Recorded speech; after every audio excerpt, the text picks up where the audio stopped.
All right, Jen, we are good to go. All right, well, it's really good to see some familiar faces in here. So welcome to Friday afternoon, and thank you for coming to this week's AFO Café, which is hosted by Association of Field Ornithologists. So the AFO Café, for those who haven't joined us, is a recurring event that we're having monthly from now on, which is basically an informal science conversations about all things birds. So we'll go on to talk about what we have today, but please monitor social media and our news items to find out about further events that we'll be doing next year. So for those who don't know much about us, so we are the Association of Field Ornithologists. We have numerous different objectives, including an aim to study and conserve birds and their natural habitats. We also bridge the gap between professional ornithologists and amateur ornithologists, and we have a strong focus on Latin America, and we have lots of different ways that we bridge those gaps through outreach, scientific meetings, and grant programs. All right. So today we're very fortunate to have Dr. Matt Gonnerman, who's going to talk to us about turkeys. But the next AFO Café beyond that will be on January the 28th next year. And it's going to focus on cooperative breeding in greyish baywings, and it's going to be from Juan Ripari. So we very much look forward to that and invite you to come and listen to his very much likely great talk. So moving on, we mentioned that we do lots of scientific meetings. Very excitingly for us, it's our centenary year next year, which we're going to have a meeting held in Plymouth, Massachusetts from the 10th to 13th of October, and we really strongly welcome you to attend those meetings.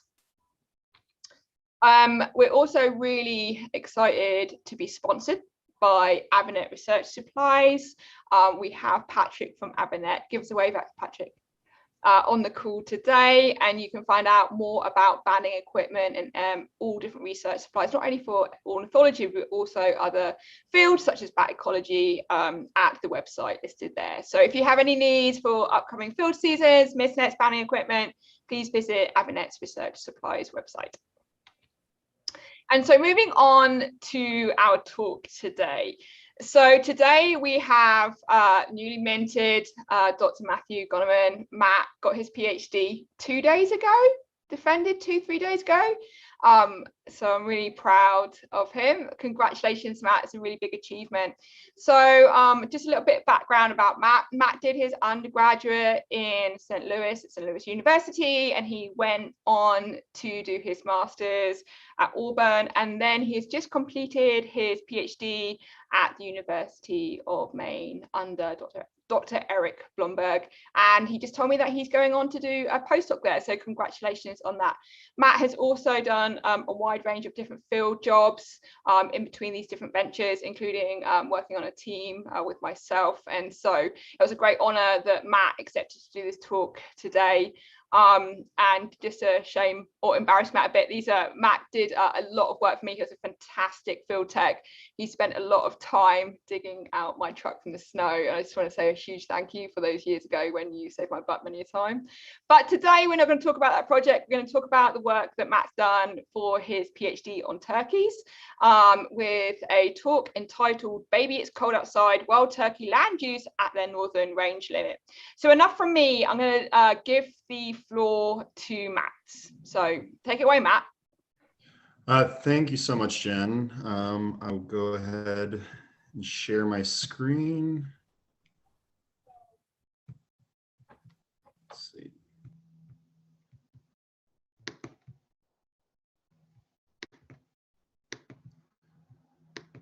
All right, does that look right?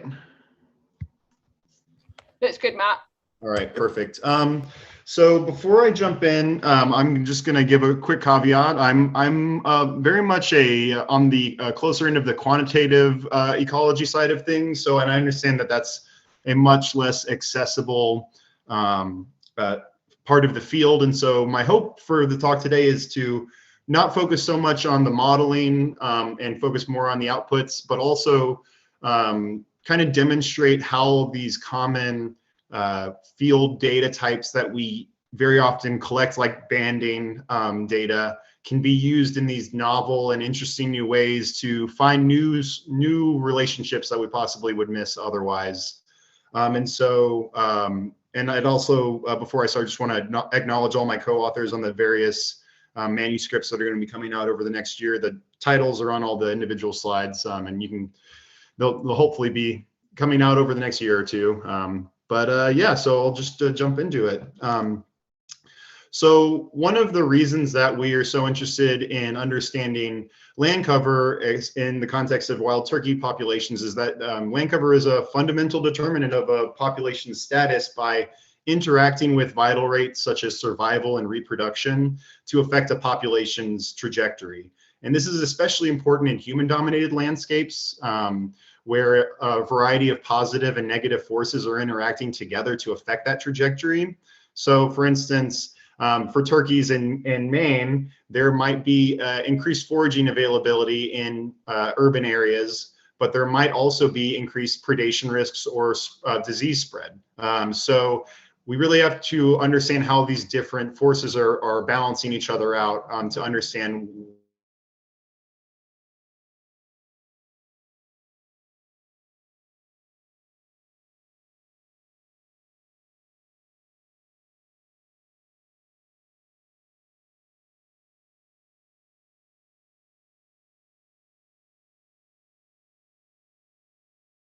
reproduction and the movement of animals, which provides context for management.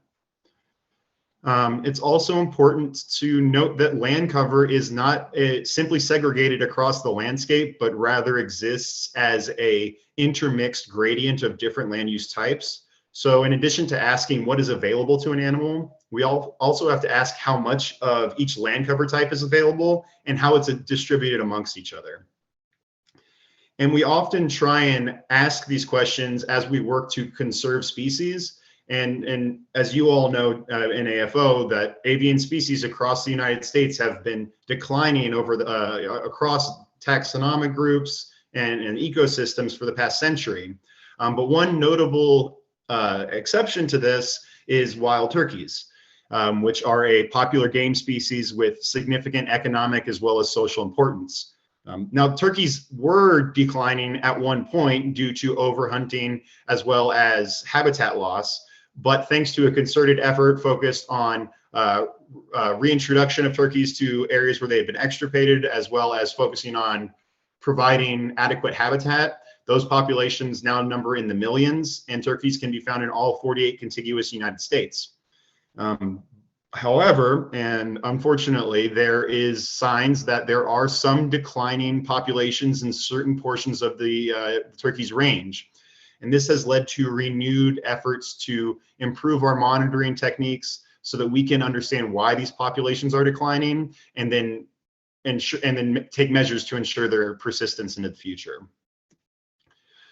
In Maine, the turkey populations were originally restricted to just the southernmost counties along the New Hampshire border, and they were extirpated from the state in the early 1800s, again, due to loss of forested habitat related to the expansion of farming activities, as well as overhunting. By the 1880s, this farming landscape had reverted partially back to forested landscape, but we did not see an associated return of turkey populations. And so reintroduction efforts, largely led by the Maine Department of Inland Fisheries and Wildlife, began reintroducing turkeys back into Maine, which were finally successful in the 1970s. Now, fast forward to current day, and turkey populations have been deemed stable enough to allow for a relatively liberal spring and fall harvest. And with that, they have also been identified as one of the fastest growing populations of turkeys in the United States. With that, it has led MDIFW to switch from reestablishing to managing the turkey populations that they have. But this is complicated by the fact that we exist here in Maine, we exist at the northern range limit for wild turkeys. Here, harsher winters impose increased energetic demands on turkeys while also limiting their natural food sources, which makes it more difficult to meet those increased demands. And this has led turkeys to rely more heavily on human-dominated or human food sources, such as row crops and bird feeders.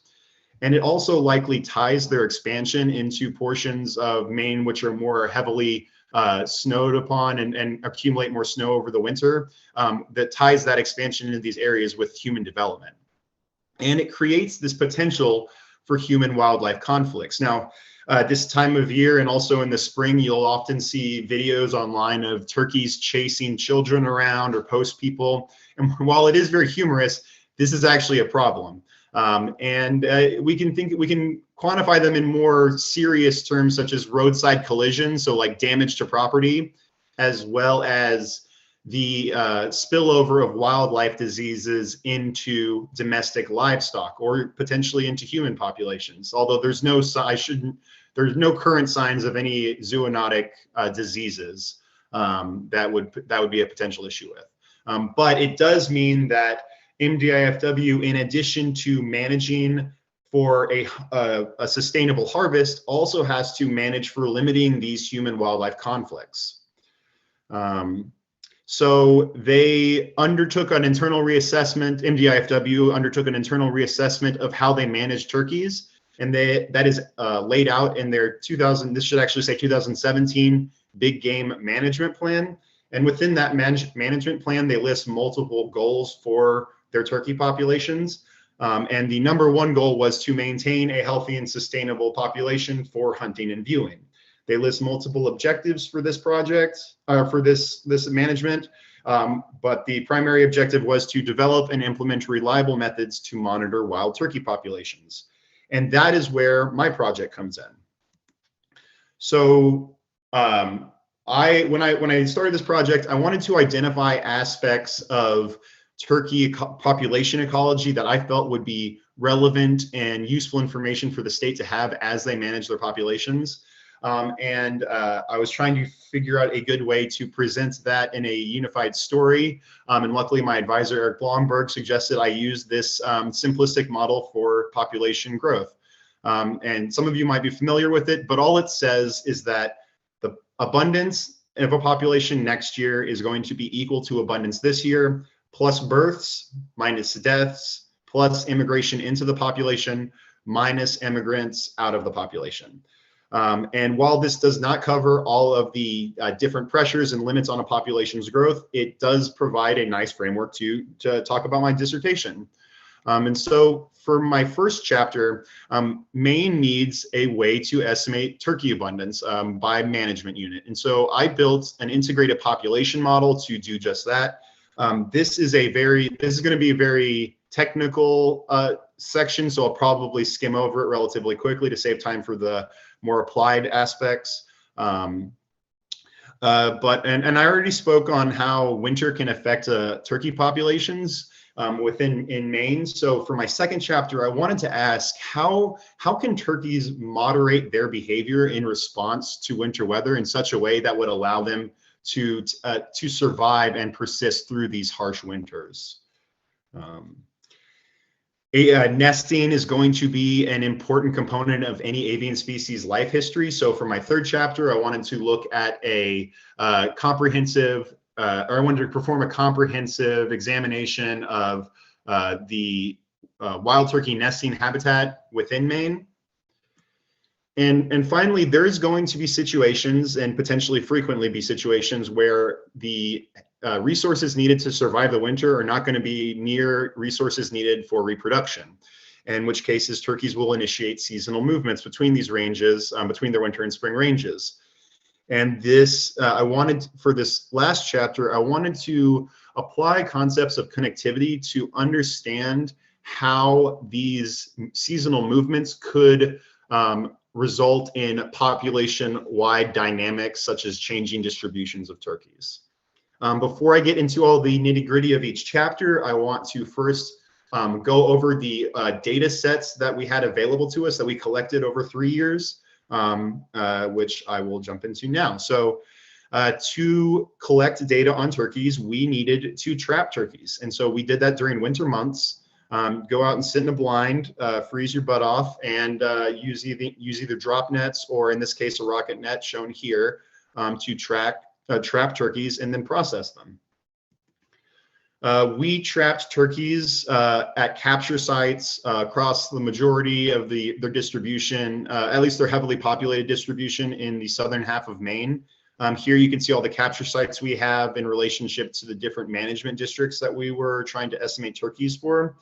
I would regret if I didn't shout out the Maine Department of Inland Fisheries and Wildlife here.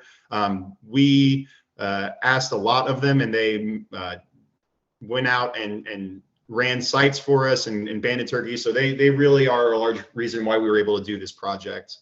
So I just want to acknowledge them for that. And here I have the capture sites where the size of each point is proportional to the number of turkeys banded there. And again, this is just kind of to show that we had a pretty good distribution of banding sites across the state. We banded a total of 890 turkeys across 3 winters, and 166 of these were reported harvested across 4 hunting seasons. This was primarily spring harvests of male turkeys. And you'll also notice there's 2 different colors of capture sites on this map. The darker blue sites are select areas where we distributed telemetry and GPS tracking receivers or transmitters on turkeys to collect information on movements and nesting activity and survival, and I'll talk about that next. We used backpack as well as necklace style transmitters. The backpacks sit on the upper back of the turkeys and are secured using paracord, and the necklaces just are used. There's some wire and surgical tubing that goes around the neck that secures the transmitter there. And then we also had a small number, we had actually a reasonable number of GPS backpack transmitters. We put out a total of 269 transmitters in total across mostly females, but also male turkeys. And then we put out, of those 269, 61 of them were GPS transmitters, almost exclusively on females. And as I said, we could we could observe a large number of things from these transmitters. Most simply, we were able to collect live dead signals every week on these turkeys, at least when they weren't missing. And so year round, we can monitor the survival of turkeys. And then in the spring, we can triangulate their locations to monitor for nesting activity. And as I said, the GPS tracking, we're getting a lot more fine scale information from these GPS transmitters. And so we're, in addition to monitoring survival and nesting, we're also looking at resource selection for the periods that we were interested in. And just to kind of drive home the importance of these GPS transmitters, so we're collecting hourly locations during the daylight hours from November through July, and we also get a roost location for each night. And so from that, we can create these fine scale movement tracks. This turkey was captured in Bangor, Maine, down in the bottom right hand corner of the map, and then went missing for about 2 months. And I finally refound her in a rural landscape about 15 miles to the northwest of us. And so if that had been a VHF transmitter, we would have just assumed that she directly moved there. But after we downloaded the tracks for this bird, we saw that she actually traveled over 60 miles and overshot her ultimate nesting range by a good 15 to 20 miles and then came back. So a lot of extra information, which allows us to ask a lot more questions. Here I have the distribution of the nests that we identified across the study area. Their nests are visualized as red triangles, and then capture sites are black dots. We found a total of 120 nests across 3 nesting seasons, and each nest that we identified was monitored regularly for nest success. So we could find when nests were lost and when they were successful and ask questions about that. And then we had to find a way to collect a lot of information on the landscape that could be applicable to the state. So we used a number of remotely sensed data products. which included the National Land Cover Database, which gave us information on broad land cover classes.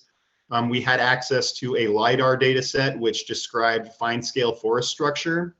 And we also had remote sensing information on road and river locations, riparian zones. And then for my third chapter, there's a lot of evidence that fine-scale vegetation structure impacts turkey nesting activities. So we wanted to look at visual obstruction at the nest site as well as paired random locations. And so for my first chapter, I looked at finding ways to deal with spatial variation in band recovery models to produce accurate estimates of abundance. For many reasons, it's important to have accurate estimates of a population size. It allows you to understand the current status of a population. It allows you to project what will likely happen to that population under given circumstances into the future. And then for harvested populations such as turkeys, it really gives us a good idea of how many turkeys we can take in relationship to how many there are. So, and this is important for multiple reasons. If you, for example, overestimate the abundance of your population, you have the potential to overharvest, which will introduce instability into the population. And if you underestimate, then you're going to underharvest and you won't fully utilize that resource to its potential. So we really need to know how many individuals there are so we know how many we can take. And there's a number of different ways in which turkey populations have been monitored in the past. This includes hunter-harvest data, gobble count surveys, and opportunistic roadside surveys. And all of these methods, while they are more easily implemented, they are simple indexes to population change, whereas a method that produces estimates of abundance with associated measures of uncertainty would be much more useful and defensible when setting harvest regulations. So we can actually take advantage of the fact that a turkey is a harvested species and implement what is called a Lincoln estimator. This is an equation that has been used with great success for the monitoring of many game species, most notably for waterfowl. And it simply says that if you know the total number of harvested individuals and you divide that by the rate at which the population is harvested, you get an estimate of abundance. This was, for us, most recently applied for turkeys in New York, Pennsylvania, and Ohio by Diefenbach et al. And this is the paper that we used as a jumping off point for my project. We did not have estimates of harvest rates, so we needed to in addition to estimating abundance, we needed to estimate harvest rate. And so we used an integrated population modeling approach, which simply allows you to, or put simply, it allows you to measure abundance as well as demographic parameters simultaneously using multiple data sources. And this has multiple advantages, including allowing for the propagation of uncertainty more easily among model parameters, as well as making inferences about vital rates that you didn't necessarily include information on in your model. So for an example, our IPM did not include information on reproduction, but we can make inferences about the recruitment of individuals into the population based on this model. Despite the advantages of an IPM, however, it is limited by but you are still required to meet the assumptions of the component models. So we have a band recovery model in our IPM, which has an assumption that mortalities do not occur between banding and the first recovery season. As we were catching turkeys in January and they were being harvested in May, this is an unreasonable assumption to make. So we're going to have to deal with that. Lincoln estimators also have the assumption that banding and recoveries are representative of the whole population. And so if there's some spatial trend in harvest rate, this would bias our estimates. So these are the two assumptions that we try to tackle with this approach. There's many reasons to think that harvest rate would vary across space, differing regulations between management units, different availability of private to public lands will alter land access, and weather and land cover changing across the landscape also will affect harvest rates. And what's especially important about this is when you estimate harvest rate, if you were to estimate it at a broad scale and then apply it to each management unit, you are it's very unreasonable to assume that there is no variation across a state as big as Maine. And so that would likely be, it's a situation where you're almost expecting that spatial variation to exist. Here I have a very simple representation of the model. I'm just going to move through it very quickly to show how the individual parameters are estimated using which data. So firstly, to deal with the potential for mortality occurring before the first harvest season, we incorporated a weekly survival rate model, which simply uses telemetry data to estimate a weekly survival rate, which we linked to survival, which was estimated in a band recovery model. And the main goal of this model was to use total number of banded individuals as well as the number of recovered individuals to estimate a harvest rate, which we can then use in the Lincoln estimator along with total number of individuals harvested across the state to estimate population size. One aspect that we didn't have, I haven't incorporated into that diagram is how we deal with spatial variation. And to not get into the weeds on this, we use what is called a spatial predictive process. And the way this works is it focuses on the assumption of spatial data, which says that points closer together in space are more likely to be similar than points farther away in space. And so we can look at harvest rate estimated at each capture site and see how that spatial relationship changes across these different capture sites and how they are distributed across an area. So for this figure I have here, the capture sites would be these blue dots. And we project the correlation among these capture sites onto evenly spaced grid of points called a spatial knots, which is the blue triangles. And what this allows us to do is, one, it allows us to have estimates across the entire area. So because it's taking that relationship and evenly spacing it out, we are able to make inferences about areas where we did not actually band any turkeys. And it also makes it so that one capture site isn't going to overly influence your estimates. It has a very good capacity for identifying hotspots and accounting for those in its spatial variation. And so this is what we incorporated into the model to deal with that. This is not, however, been used for this purpose before. So we used a simulation approach to assess its accuracy across a variety of spatial configurations of harvest rate as well as sampling intensities. And what we found is that the model was largely able across many scenarios to produce relatively unbiased estimates of abundance and harvest rate. And what you'll see here, I don't know if you can see my mouse, but on these, so while the colors on these graphs show a large area being covered, it's a heat map where the red is proportionally much largely covers a much larger number of simulations. So really about 90% of our simulations are within that nearly zero range. So very high confidence in this model. So then we applied that to turkey populations. And we did indeed find that harvest rate changes across the state. So here I have the harvest rate estimates for adult male turkeys during the spring harvest. And as you can see, it varies between 16% and upwards of 40%. So had we not included that spatial predictive process, we would have biased estimates of harvest rate and therefore biased our estimates of abundance. To drive this home, I have results here, which compares our results from our original model with a very similar model where the only difference is that we did not use a spatial predictive process and instead just treated all harvest rates as the same across space. And what we found was that adult harvest rates were underestimated as expected.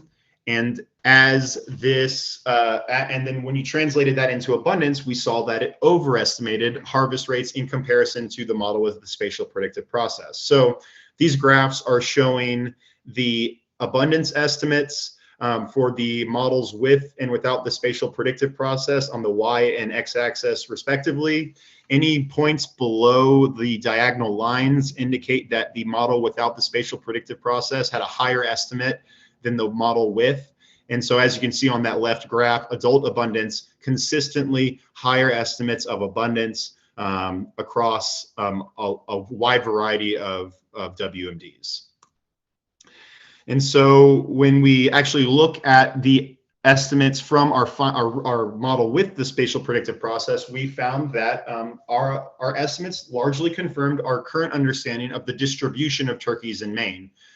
So turkeys are most dense in the southwestern portion of the state along the coast and near New Hampshire border. And then as you move inland and northward, those densities decline. And then we also found that turkey populations here were largely consistent across the past decade. So on that graph on the bottom, the solid line is adult turkeys. And you can actually see some of, I was speaking on how you can make inferences about reproduction. You can see that dotted line is juvenile turkeys, so turkeys less than 1 year old. You can see how that is much more variable, so that can kind of show you some of the changes in reproductive output over time potentially.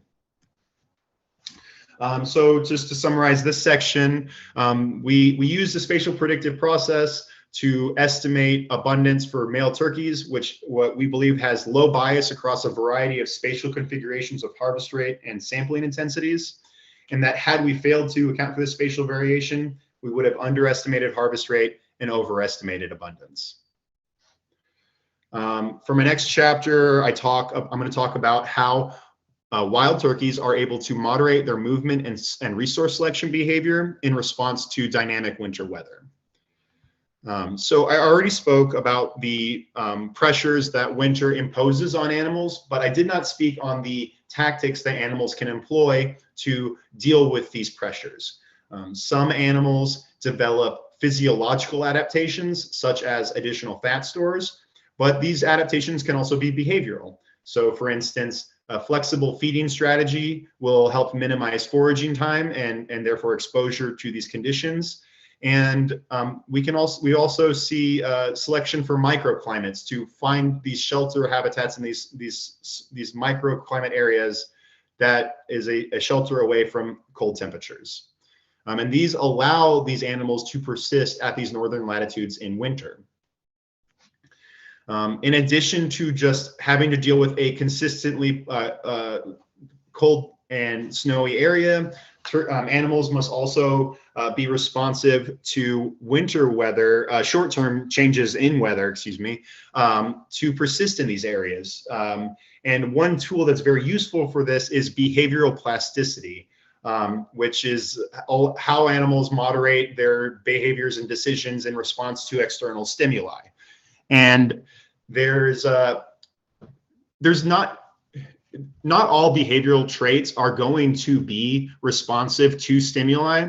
So we have to we want to make sure we test to see what behaviors are plastic and to what level they are plastic, to give some idea of how animals are persisting in these areas. Despite the importance of this relationship, there has not been a lot of research done on how resource selection specifically changes in response to winter weather. And this is important because as weather changes, it's going to change how the risks and benefits of obtaining specific resources. It's going to change those as well. And animals can change their resource selection strategies in response to changing weather, directly linking their behavior to fitness. And as I said, despite the importance of this, there's not a whole lot of research. Some examples that we have found include ruffed grouse avoid mean snow depths in favor of the extreme snow depths. So either extreme deep or extreme low snow depths during snowy climates or snowy conditions. And deer will adjust their resource selection in favor of black spruce over peatlands as temperatures decline.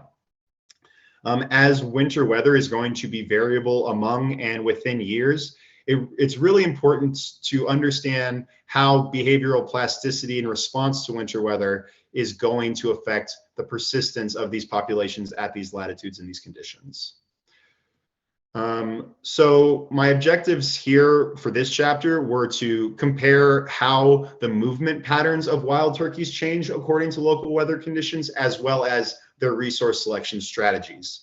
And when I say local weather conditions, for this, we are looking at snow depth and wind chill to give an idea of temperature. So to identify differences in behavior can be difficult, and we can employ a approach which is called Hidden Markov movement models to make inferences about the likely behavioral state of an animal at a given point. Put simply, these movement models allow you to input specific data streams that are then categorized into behavioral states that you set restrictions on. So in our example, we have a stationary and mobile state, which turkeys can move between freely throughout the day, and then they move into a roosting state at night and then out of it in the morning. And what's nice about this model is that we can input information about weather covariates, such as snow depth and wind chill, to see how these transition among states changes with weather conditions. We differentiate between the states according to the step length and turning angle of these movement tracks. So the distance traveled between successive points and the turning angle since the previous two locations. And we generally felt, or we set the limits that the step length of a mobile turkey would generally be greater than that of a stationary turkey, and that mobile turkeys would move in straighter line, more in a straight line than stationary turkeys. So roosting, and then roosting did not have any influence of step length and turning angle. Is simply a hour of the day parameter that affected how that transition probability changed. And then to see how resource selection changes, we used step selection functions. Looks like my slide might have got a little messed up because of the import into Google, but the big thing here is that we can look at both differences between the behavioral states by creating a step selection function for each behavioral state, which we simply use by taking the output from the Hidden Markov model and then subsetting each location by its most likely movement state, and then run a step selection function on those points. And then we can also look at how weather affects within behavioral state resource selection by incorporating a weather covariate into the regression equation for that step selection function. So on this equation on the bottom, that right beta 3 times land cover times weather, that's that interaction term, which we will look at to see the strength of changes as weather changes. Here I have the summary of my HMM model, the Hidden Markov model. These top two graphs are showing the proportion of time a turkey spent in a given behavioral state as weather changed. And then the bottom four shows how the transition probability between behavioral states changed with weather. And across all four or all six of these graphs, we see that turkeys did indeed adjust their movement behavior in response to both wind chill and snow depth. Specifically, they spent more time in a stationary state compared to a mobile state as wind chill decreased and snow depth increased. We can then comparing the differences in resource selection between the different behavioral states, we found that both stationary and roosting turkeys shared similar resource selection strategies, and they both differed from mobile turkeys, which generally showed much weaker selection strategies. Roosting and stationary turkeys increased their selection for areas with increased softwood as well as increased basal area. So these would be areas that we would associate with denser forests that would be able to provide thermal refuge from harsh conditions and potentially lower decreased snow depths. And we also saw that stationary turkeys increased their selection as the proportion of agriculture and developed land decreased. So agriculture and developed land for turkeys can be associated with foraging habitat. So as temperature conditions, as weather conditions get worse, turkeys spend more time in a stationary state, which means they're inherently going to be not in these foraging habitats. So selection for shelter and away from foraging. And then we can see how within behavioral state resource selection changes. I'm going to focus on decreased temperature here, as this had the more clear relationships that we observed. So both roosting and stationary turkeys increased their selection for areas with increased softwood cover, as well as basal area. And they also selected for areas farther from forest edges.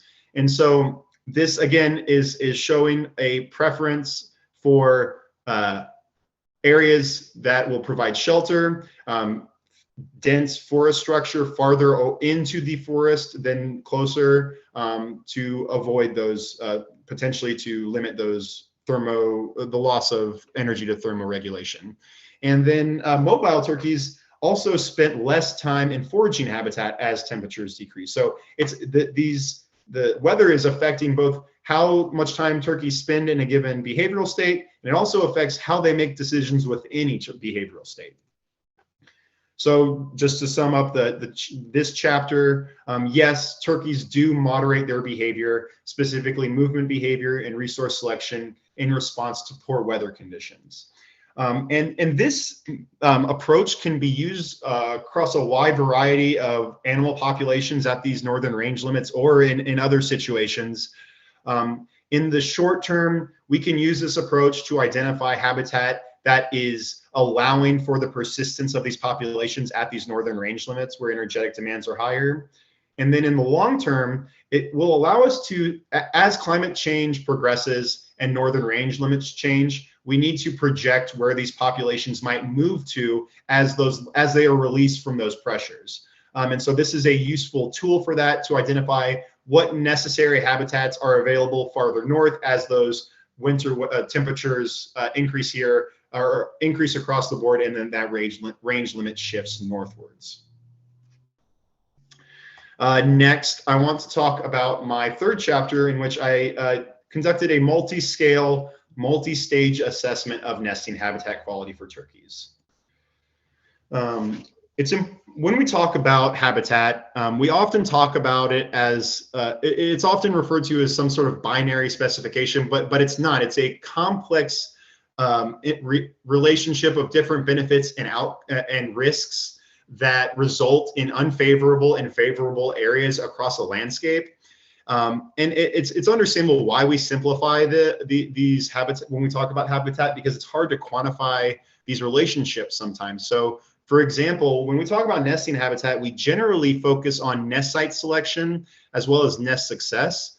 But in this chapter, I kind of argue that we need to expand our how we assess nesting habitat for a variety of reasons, which I will get into, just so that we make sure that we're not missing important relationships that might impact overall reproduction. So the question then is, what are we not doing that we probably should be doing? And the first answer is probably to link that resource selection and nest success that we're already assessing. When you fail to link decisions with their associated outcomes, there is a chance that you're going to misrepresent your results or misunderstand them. For example, if we have a large number of nests in a specific type of habitat, that does not necessarily mean that there is a greater chance of success in that habitat type. Similarly, hens might misinterpret some external cue, which will then lead to them potentially not using high quality habitat. In both of these cases, the mismatch between selection and success is going to lead to depressed fitness. So we need to account for that. It's also important to note that there are multiple stages that preempt incubation, which impact and determine the context in which those nest site selection decisions are made. Nesting might be better thought of as a hierarchical period of different phases, such as dispersal from a wintering range, prospecting to identify a pre-nesting range, laying, nest site construction, all with the ultimate goal being a successful nest. And this is important because resource selection might differ among these different stages. So is a turkey during the pre-laying phase going to have the same requirements as what they're selecting for during nest site selection? Probably not. And so it's important that we look at each phase to determine what habitat is required for these animals throughout the nesting process. And then finally, it's also important, it's widely recognized that we need to account for scale of our covariates in these analyses of animal habitat relationships. A turkey during the pre-laying phase is going to interface or interact with their landscape at a different scale than when they're making fine scale decisions such as nest site selection. And since these scales are going to change between the different phases, it's important that we pair our scales with the phases that we're looking at to make sure that we are asking the appropriate questions. So my objectives for this chapter were to first identify the biologically relevant scales at which turkeys are interacting with their landscape during nesting, and then estimate a nesting habitat quality metric, which accounts for both linking that selection and fitness outcome, as well as accommodating for the hierarchical nature in which habitat selection is occurring. To identify the specific scales that we felt were of importance, we used GPS tracking information from turkeys, and we preempted, before we looked at the data, we identified 4 different time periods that we felt would be quantifying scales that were important. We had a local scale, which was just the area right around a specific location. We quantified the distance a turkey traveled 24 hours prior to nesting. We quantified the average diameter of a pre-laying range, and then the average distance traveled from winter to nest. And then we used all of these candidate scales in a scale optimization approach. We use something called Bayesian latent indicator scale selection. I'm going to refer to it as BLISS throughout the rest of the next few slides.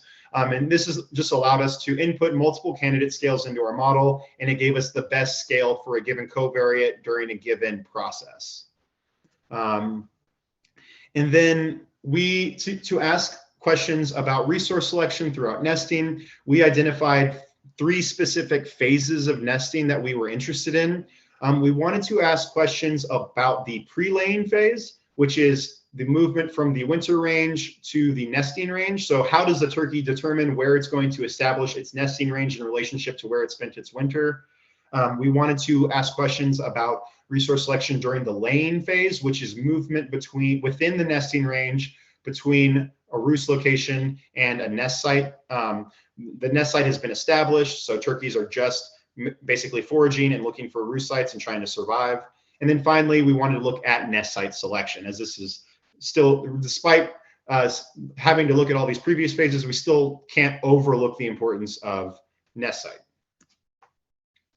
And then to come up with a final single metric for nesting habitat quality, we simply multiplied the results from each of the given models to create one single metric. And so here it's a very busy slide, but I'm going to give you a quick summary of what to be looking for. This is our summary of our BLISS analysis, so the scale optimization. Each square refers to a different phase of the nesting process that we were interested in, so a different component model. And then each row is a covariate, and then each color is a scale. So what we're looking for is how much of each color is within each row and within each square. And generally what we found is that during the pre-laying phase, turkeys were interacting with their landscape at the broadest scale that we supplied. As movement became more localized, so as we moved through the phases of nesting, there was more support for these finer scales at which covariates were quantified, but there was also less unanimous support for any one given scale. So it appears that they're refining how they are looking at the landscape, but they may be looking at it in multiple different ways. As far as comparing how the how land cover affected the different components of our habitat quality model, we found that there was no difference in nest success between the different broader land cover covariates or the fine scale vegetation structure. Nest site selection also ignored these broader land cover characteristics, but was influenced by visual obstruction at the nest site. So turkeys generally selected for areas with greater vegetation structure to obscure their nest and themselves during incubation. And then finally, and I'll talk about these in a moment, there are multiple factors that influenced both lane and pre-lane selection. So multiple factors assessed across a broader scale. And generally the trend here seems to mimic what we've been talking about, in that as turkeys are moving across the landscape and within their home range, they're interacting with their broader broader landscape. And then as they are making fine scale decisions, such as nest site selection, they're focusing on those fine scale metrics, such as visual obstruction, so that vegetation structure where they want to place the nest. Despite this, however, it doesn't appear like any of these decisions are actually influencing nest success, at least for the covariates that we were looking at.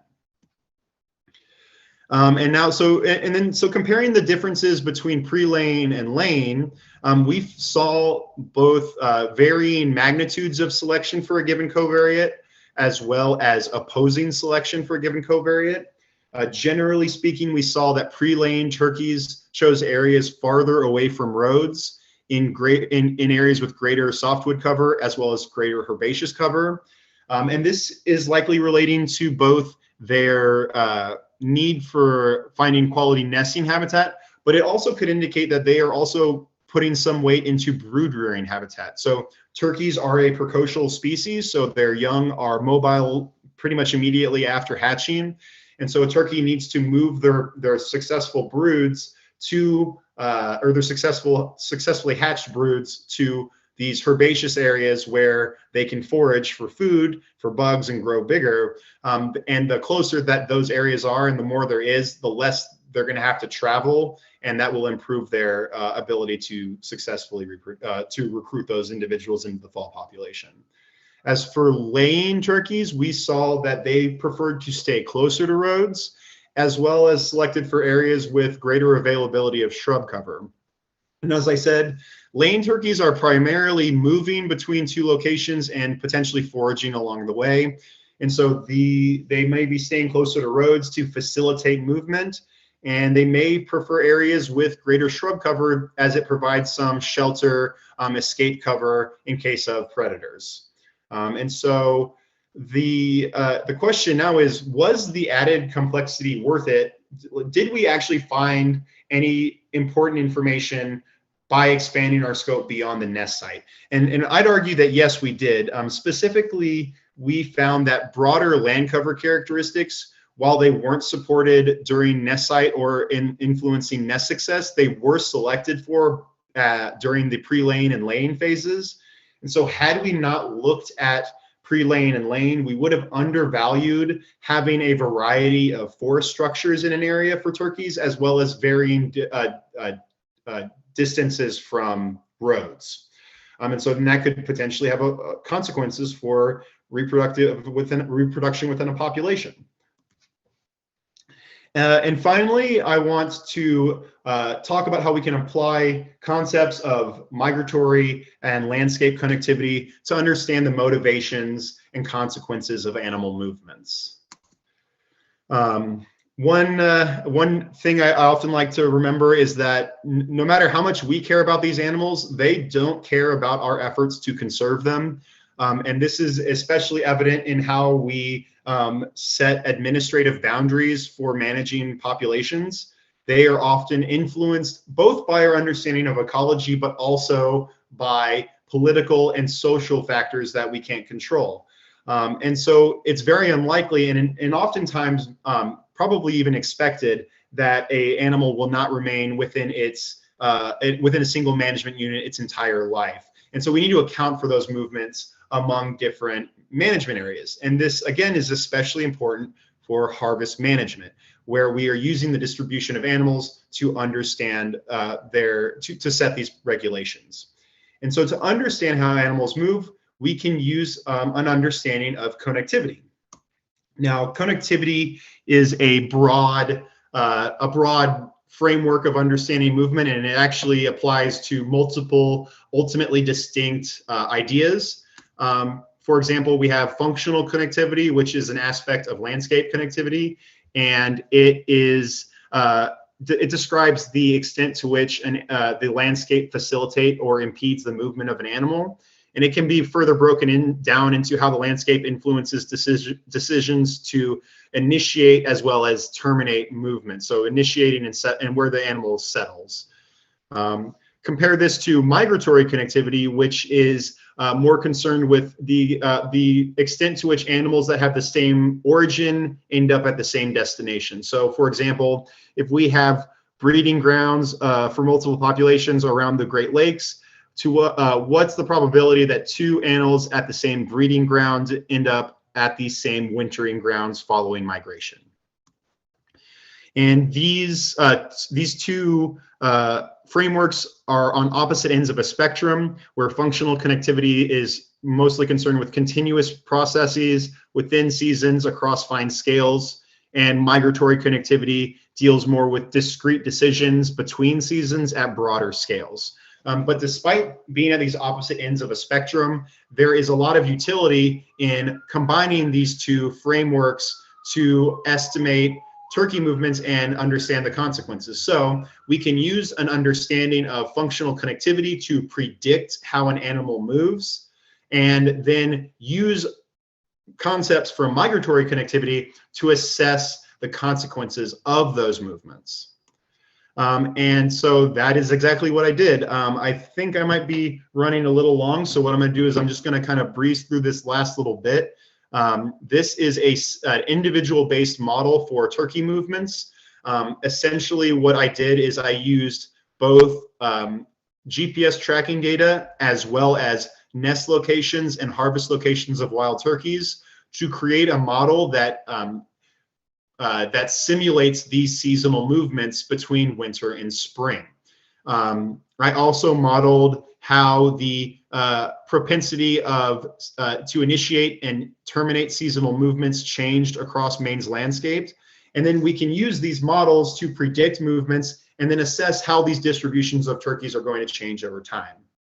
So here I have the results from our initiation and termination analysis. And generally what we found is that male turkeys have a higher probability of initiating seasonal movements and are more likely or are less selective in their settling decisions. So what this means is that male turkeys are, in addition to more likely to initiate seasonal movements, they're less selective as they move across the landscape, which could result in them actually moving farther distances. And this is actually just a quick representation of the actual movement. So an animal is distributed across the landscape according to our abundance estimates from my first chapter. We then simulate their decisions both in initiation and how they move across the landscape, and in termination to see where those origins and destinations are. And then we compare the flow of individuals across the state. So here I'm depicting the total immigration and emigration between management district pairs. The thicker the line, the more individuals that were exchanged between a given pair of management units. And you'll see that the bottom left-hand corner of the map has a much thicker lines. This is a much more, and if you'll remember from the first chapter, there's a lot more turkeys in this area. So denser populations, more turkeys are flowing across these borders. But that doesn't tell the whole story. We have to look at what is the probability that, or how, we have to look for uneven flow. And specifically, we're looking for uneven transition probabilities between WMDs. So here I have just all the transition probabilities between, if I was in WMDA, what's the probability I was in WMDB? And what we would, for an even flow of individuals, we would see a mirror image across that gray line, which we don't. And that results in net differences in immigration and emigration that are going to change the distribution of turkeys. And so what we found is that in the Southwest, portion of the state, there was a net negative, there was a net loss of turkeys due to these seasonal movements where turkeys were most dense. And then in those neighboring management units, we saw an increase of turkeys as the seasonal movements led them to leave this densely populated area. And then in the top right corner, there's a little bit more of a mix. And then we can apply this information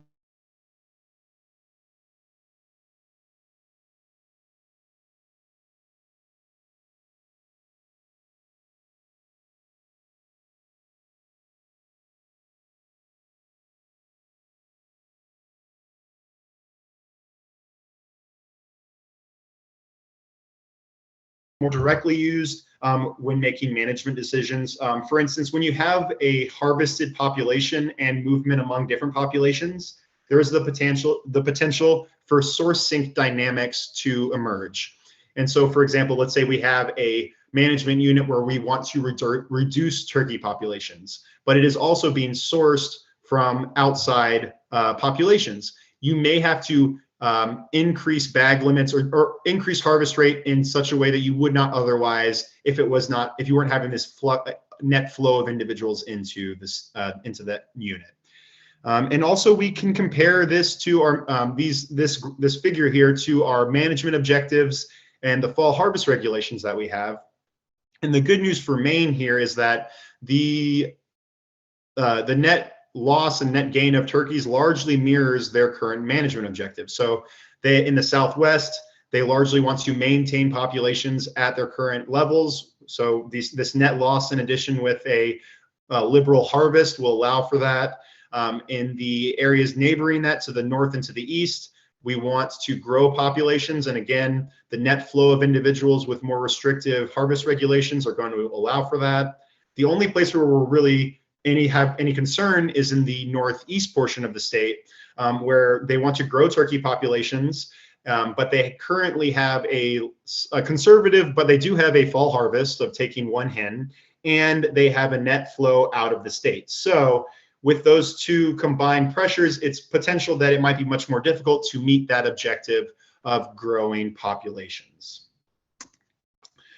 And that's going to wrap up my talk. I'd like to quickly thank my funding sources, the National Wild Turkey Federation and the Maine Department of Inland Fisheries and Wildlife, as well as my home base, University of Maine. And this is a huge endeavor taken on by many people. Stephanie Shea is another PhD working on a disease who actually defended she just became a doctor 2 hours ago, actually. And she has a whole other aspect of this work focusing on disease ecology and the prevalence of specific retrovirals and how they impact fitness of turkeys. And so there's a whole other aspect of this project that I didn't even touch on, but it's made possible because of all these people. This is if you have any more questions or you know, I don't know if I'm gonna have time for questions, but I'm happy to take some. You can talk to me on Twitter or send me an email, and we even have a website. So sorry for going a little long, but thank you so much for letting me come talk to you guys. Thanks, Matt. That's a brilliant talk. It's really cool to see how much you've done and how much you've accomplished over the last handful of years. So super proud. Yeah, so we'll take questions. If anyone wants to post them in the chat, we know this is live streaming on YouTube too. I think Matt Schumer and Rebecca are monitoring YouTube. So yeah, so if you're either in the room right now or in YouTube, yeah, post away. So good job, Matt. Thanks. Mm-hmm. Or if you want to unmute yourself and ask a question that way too, that's we can do that. Or raise your hand. Good call, Matt. Yeah.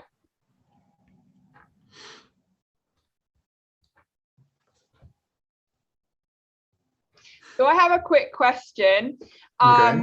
And okay, so the northern limit of the range of wild turkeys, is it stable or is it shifting northwards, or anything like that? Well, so it's difficult to say because I think it will naturally shift northward as climate change progresses and those persistent snowpacks dissipate. But there are turkeys well far north of us, and it is likely because they are associating with human areas. So there's research being done in Canada. I believe New Brunswick has a project going on. And there's a lot of interest in growing those populations there, and I believe that it's largely going to be tied to feeding of turkeys and maintaining those winter populations. Right. Yeah, that was going to be my question. My interest in supplementary feeding. So I was wondering, kind of based on what you were finding, if that was the case. Yeah, so we have, there's, just on the road where I'm sitting now, if I look up the road, there's a place that plows their front yard every winter and then literally just puts food out in their front yard for the turkeys. There's a, you might remember in the objectives for the state, they have hunting and viewing. There's a large portion of people who just like seeing turkeys. Mm-hmm. And for better or for worse, they're feeding them and pulling them into these populated areas. So there's definitely a lot of availability for alternative resources. Mm-hmm. Very cool. Oh, I see. Jen. I actually can't pronounce your last name, Jen, but she's one of the projects I was actually talking about. Very cool. Yeah. So because of the differences in movements and ecology on a seasonal basis, do you see increased human-wildlife conflicts at certain times of year? I think the biggest time of year that it's an issue is actually going to be during the breeding season. So the winter, I guess it depends on which kind of conflict. So in the winter, turkeys are feeding on bird feeders, but also feed piles from cattle farms and things like that. And farmers are not appreciative of turkeys. They have some capacity to deal with that themselves, but with the density of turkeys at the level they are at, there's just any turkey you shoot is just going to be replaced by two more. Right. That is definitely an issue in the winter. And then I mentioned videos of turkeys chasing people around. That's going to be happening during the breeding season. So they're being drawn into the area by food availability in the winter. And then some of them are staying and breeding in these areas, which is going to lead to those more direct conflicts. Yeah. Is that food intended for turkeys, or is it deer or something else? And do turkeys just come to it? Or are people targeting turkeys to have in their backyard? It depends. So some of it is deer feeding, some of it is just feed for cattle. And then a lot of people, especially in the north, I think there's an understanding that like it's harder for animals in general, so they want to have bird feeders out for just songbirds. And even though there's only a handful, all the migrants are gone. It's all just the few resident species that remain. But it's a wide variety of options that the turkeys have. Yeah. Yeah. Cool. Thanks, Matt. Do we have any other questions from the audience?